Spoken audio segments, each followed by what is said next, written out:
Lagoa. Yeah, oi. Un eloto.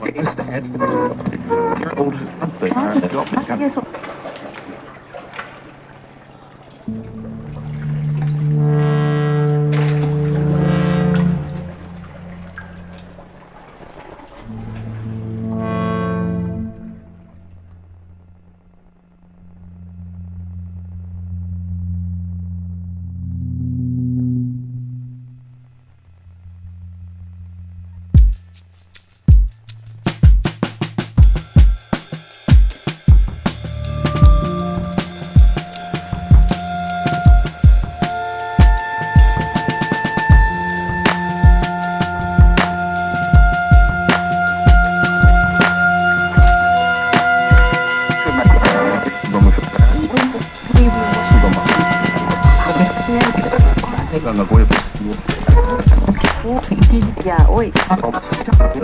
Un eloto.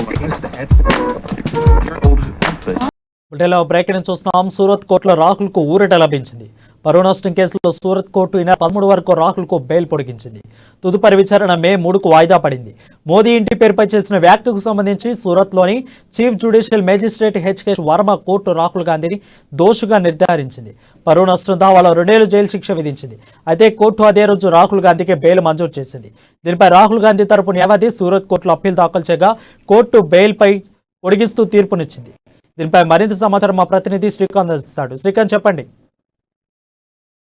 Thank you Varun. ఏదైతే కాంగ్రెస్ అగ్రనేత రాహుల్ గాంధీకి అయితే సూరత్ సెషన్ కోర్టులో ఉర్రత లభించినట్టుగా తెలుస్తుంది. ప్రధానంగా ఏదైతే ప్రధాని మోదీ ఇంటి పేరు నిర్దేశిస్తూ గతంలో గుజరాత్ ఎన్నికల ప్రచారంలో రాహుల్ గాంధీ చేసిన వ్యాఖ్యలకు కూడా పరువు నష్ట దావా కేసు నమోదైంది. కేసులో కూడా విచారణ జరిపిన అనంతరం మే 23వ తేదీ రోజు రాహుల్ గాంధీకి 2 ఏళ్ల జైలు శిక్ష విధిస్తూ కూడా తీర్పును వెలువడించడం జరిగింది.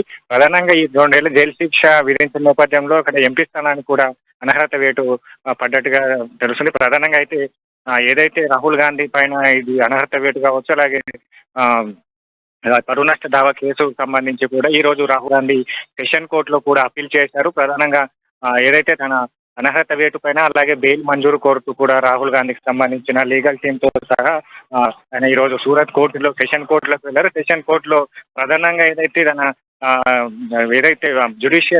సూరత్ జ్యుడిషియరీ కోర్టు తీర్పును అప్పీల్ చేస్తూ కూడా ఈరోజు సెషన్ కోర్టులో తను అప్పీల్ చేయడం జరిగింది. దీనికి సంబంధించిన దానిపైన కాసేపటి క్రితమే విచారణ జరిపింది. విచారణలో భాగంగా ఏదైతే రాహుల్ గాంధీకి సంబంధించి కొద్దిగా ఊరట లభించినట్టుగా తెలుస్తుంది. ఏదైతే తన బెయిల్ కు గతంలో సూరత్ కోర్టు ఇచ్చిన 30 రోజులకు ఆ బెయిల్ ను పొడిగిస్తూ కూడా నిర్ణయం తీసుకుంది. అలాగే ఈ ఏదైతే తన సస్పెన్షన్ పైన కూడా ఈ నెల 13వ తేదీకి వాయిదా వేసినట్టుగా తెలుస్తుంది.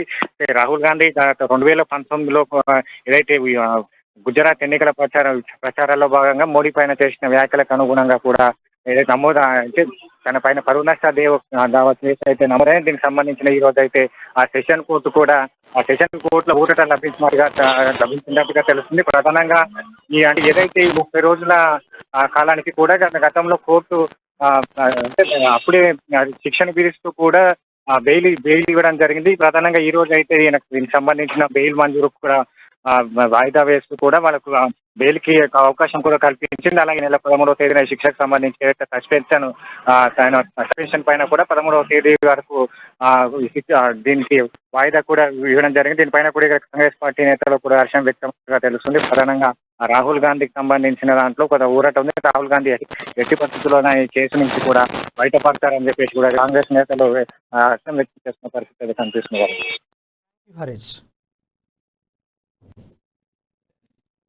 Thank you Harish.